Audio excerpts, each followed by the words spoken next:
느헤미야의 귀환과 그리고 예루살렘 성벽 재건에 대한 내용을 다룬 7장까지의 내용에 이어서 이제 8장에서부터 13장까지는 이스라엘 백성들의 하나님과의 언약 갱신과 그리고 그들의 신앙과 믿음의 이 개혁의 모습들을 다루고 있는 내용들이 8장에서부터 13장까지 기록되어져 있습니다. 그중 오늘 저희가 함께 살펴본 이 8장은 이스라엘의 이 7월 절기 준수에 대한 내용을 담고 있습니다. 유대 종교력 7월 1일에 시작되는 나팔절로 불리는 이 신년절, 이 신년절을 지켜나가는 이스라엘 백성들의 모습과 그리고 7월 15일부터 22일까지 진행되는 이 초막절 절기에 관련된 내용을 오늘 본문은 우리에게 이야기합니다. 앞서 살펴보았던 것처럼 이스라엘 백성들은 학사 겸 제사장이었던 이 에스라를 통해서 아침부터 정오까지 하나님의 율법의 말씀을 듣고 그들이 진정 하나님 앞에 회개하는 모습을 보여주고 있습니다. 그리고 이튿날에는 이제 백성 지도자들이 이 에스라에게 찾아가서 자신들이 초막절 절기를 준수하기 위해서 어떻게 해야 하는지에 대해서 율법의 말씀을 연구하고 그 율법이 말하고 있는 절기 준수에 대한 그런 규례를 그들이 확실히 알고 깨닫게 됩니다. 그래서 율법이 말하는 대로 이제 초막절을 준수해 나가게 되었다라고 이야기를 하고 있는데요. 그렇다면 이러한 내용을 담고 있는 오늘 본문 속에서 우리는 어떠한 영적인 교훈을 얻을 수 있는 것일까요? 특별히 오늘 본문을 통해서 우리는 하나님을 경외하는 사람은 그분의 말씀을 겸허히 받아들인다라는 사실을 깨닫게 됩니다. 오늘 본문 5절의 말씀을 살펴보면 에스라가 이제 모든 백성 앞에 서서 그들의 목전 앞에서 하나님의 율법책을 폈을 때 이스라엘 백성들이 보인 반응을 기록하고 있습니다. 에스라가 모든 백성들 앞에서 율법책을 펼치자 그 모습을 바라보았던 백성들이 일제히 일어섰다라고 기록하고 있습니다. 이스라엘 백성들이 보인 이러한 반응은 그들이 진정 하나님을 경외하는 마음과 자세를 나타내고 있습니다. 그들이 율법책을 폈을 때 일제히 일어섰다라는 이러한 모습을 통해서 알 수 있는 것은 하나님을 향한 이스라엘 백성들의 열정과 그리고 그들이 하나님 앞에서 겸손히 행하며 나아가겠다라는 마음의 자세, 그리고 하나님의 말씀 앞에서 이제 자신들이 온전히 순종하고 순복하며 나아가겠다라는 그런 의미가 바로 율법책을 폈을 때 일어섰던 이 자세 속에 모두 포함되어 있다라는 사실입니다. 성경은 우리에게 여호와 앞에 서다라는 이런 표현을 우리에게 종종 들려주고 있습니다. 이 표현은 하나님을 향한 헌신과 충성의 의미를 담고 있습니다. 그리고 하나님께서 주신 그 말씀 앞에서 내가 철저히 순복하고 복종하며 나아가겠다는 의미를 담고 있는 것이 바로 여호와 앞에 서다라는 그런 말씀입니다. 이와 비슷한 의미를 담고 있는 말을 살펴볼 수 있는데 창세기를 살펴보면 요셉이 바로 앞에 섰다라는 그런 내용이 창세기 41장에 기록되어져 있습니다. 이것은 단순히 어떤 대상 앞에 그저 서 있다라는 것을 의미하는 것이 아니라 그 대상을 향해서 내가 복종하겠다. 그 대상을 향해서 내가 그 대상을 존경하고 내가 그 대상을 온전히 섬기며 나아가겠다라는 결단과 각오를 담고 있는 말이 누구 앞에 서다라는 그런 말씀이고 표현입니다. 그래서 하나님이나 어떤 왕 앞에 서는 사람은 이 절대 권력자가 아닙니다. 그리고 그 사람은 명령권자가 아닙니다.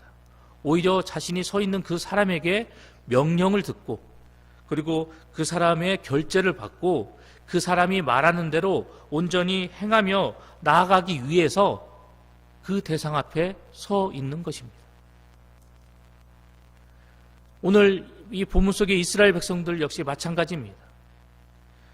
하나님을 경외하는 마음과 자세로 이 하나님의 말씀 앞에서 자신들에게 주시는 그 하나님의 율례와 법도와 규례를 온전히 지키며 나아가기 위해서 그 율법책을 폈을 때 그들이 일제히 그 율법책 앞에 일어서는 반응을 보였던 것입니다.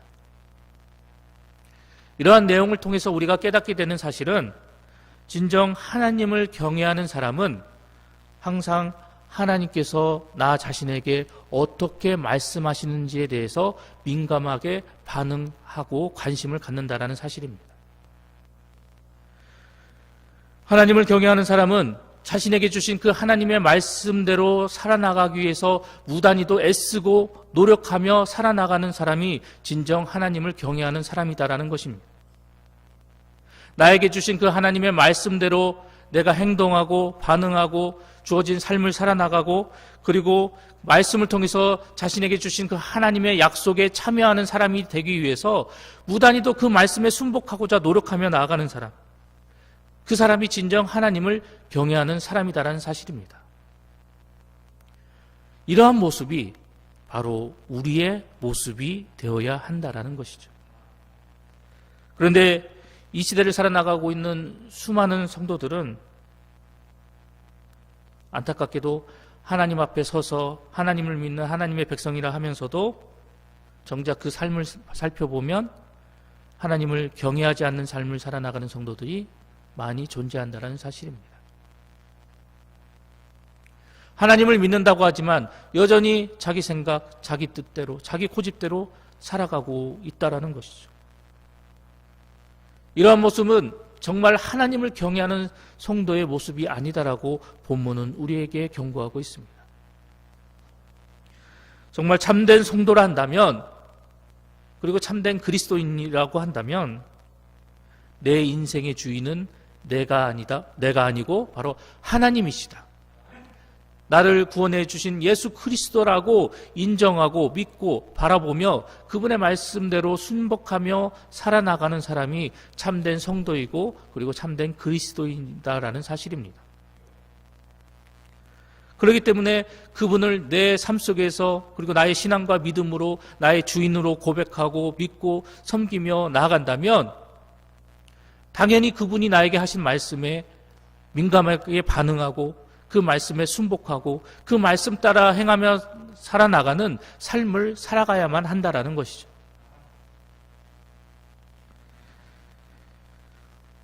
우리가 정말 하나님을 온전히 경외하는, 하나님을 참되게 경외하는 그런 성도인가? 나는 예수 그리스도를 온전히 믿고 그분의 말씀에 순복하며 나아가는 참된 그리스도인인가?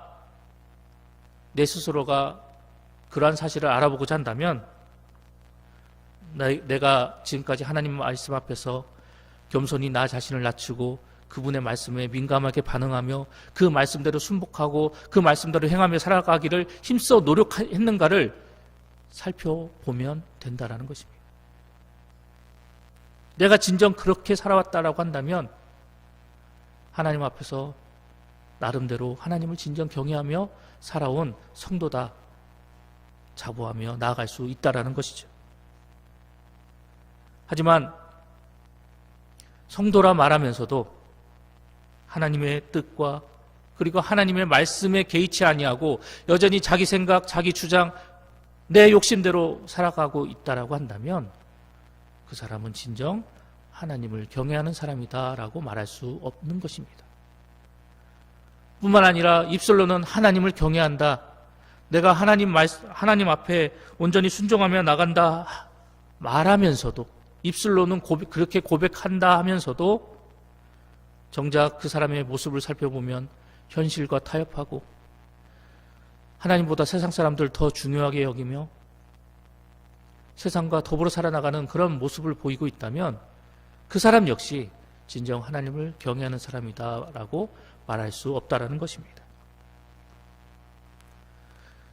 성경은 오늘 우리에게 분명하게 이야기를 합니다. 하나님을 경외하는 성도라 한다면 상황과 현실이 어떠하든지 간에 그 속에서 하나님의 말씀에 민감하게 반응하고 나에게 어떠한 말씀을 하시는지 그 말씀에 온전히 귀 기울이며 나에게 주신 그 말씀 따라, 나에게 주신 그 하나님의 약속 따라, 그 계명 따라 온전히 순복하고 순종하며 나아가는 성도, 이 성도가 바로 진정 하나님을 경외하는 성도다라고 이야기합니다. 그리고 무엇보다도 세상과 더불어 살아가지만 이 세상보다도, 그리고 함께 더불어 살아가는 사람들보다도 더 하나님을 높이 여기고 하나님을 귀하게 여기고 하나님을 온전히 바라보며 나아가는 성도가 진정 하나님을 경외하는 성도라는 것이죠. 순종이 제사보다 낫고 듣는 것이 수양의 기름보다 낫다라는 사무엘 선지자의 말씀처럼 내게 주신 그 하나님의 말씀을 이제 겸허히 받아들이고, 그리고 그 말씀 앞에서 내가 온 마음과 온 정성을 다해서 말씀에 민감하게 반응하고 그 말씀을 온전히 순복하며 나아갈 때, 이러한 모습을 통해서 우리는 진정 하나님을 사랑하고 진정 하나님을 경외하는 성도다라고 하나님 앞에 칭찬받고 인정받게 될 것입니다. 오늘 하루도 이러한 성숙한 신앙과 믿음으로 하나님 앞에 기쁨을 드리며 영광을 돌리며 하나님께 인정받고 칭찬받는 우리 봉상의 모든 성도님들이 되시기를 간절히 소망합니다.